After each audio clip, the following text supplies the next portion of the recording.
దైవ మర్మములు. సహోదరుడు భక్తి సింగ్ గారి అనుభవములో దేవుడు ఆయనకు బయలుపరిచిన దైవ మర్మములు. ఫిబ్రవరి 24. మరియు ఆ సింహాసనము ఎదుట 7 దీపములు ప్రజ్వలించుచున్నవి. అవి దేవుని 7 ఆత్మలు. ప్రకటన గ్రంథము 4వ అధ్యాయము 5వ వచనము. యోహాను సింహాసనం ఎదుట ప్రజ్వలించుచున్న 7 దీపములను చూచెను. ఇవి దేవుని 7 ఆత్మలు. ఇవి పరిశుద్ధాత్మ యొక్క 7 పరిపూర్ణ కార్యమును సూచించుచున్నవి. రోమిలకు రాసిన పత్రిక 8వ అధ్యాయము.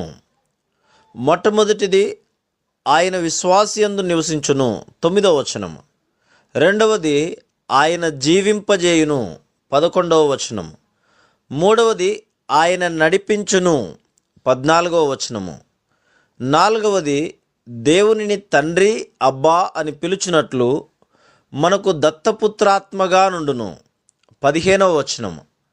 ఐదవది మనము దేవుని పిల్లలమని మన హృదయములో సాక్ష్యమిచ్చును, 16వ వచనం. ఆరవది దేవుని చిత్త ప్రకారము మన కొరకు ఆయన విజ్ఞాపన చేయును, 27వ వచనము. ఏడవది మనలను ప్రేమించిన వాని ద్వారా మనము అత్యధిక విజయము గలవారమగుటకు మన ప్రతి బలహీనతను జయించుటకు సహాయము చేయును, 36, 37 వచనములు. ఈ పరిశుద్ధాత్మ మనలో చేయు పని మనలను పరలోకమునకు అర్హులనుగా చేయును. మనయందు నివసించు ఆత్మ శరీర సంబంధమైన ప్రతి బంధకము నుండి మనల్ని విడిపించును, 9వ వచనము. జీవింపజేయు ఆత్మ మరణమును జయించును, 11వ వచనం. నడిపించు ఆత్మ మనలను దినదినము నడిపించును, 14వ వచనం.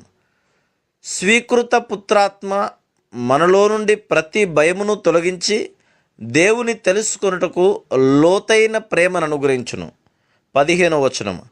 సాక్ష్యమిచ్చు ఆత్మ మనము దేవుని పిల్లలమని వారసులమని మన ఎడల దేవునికి గల నిత్య సంకల్పమును జ్ఞాపకము చేయును, 16, 17 వచనం. విజ్ఞాపన ఆత్మ దేవుని చిత్త ప్రకారం ప్రార్థించుటకు నేర్పించును. చివరిగా ఆదరణకర్తగా నుండి మనము యేసు ప్రభువుతో కూడా సింహాసనమునందు కూర్చుండు వరకు జయము నుండి జయమునకు నడిపించును. Praise the lord.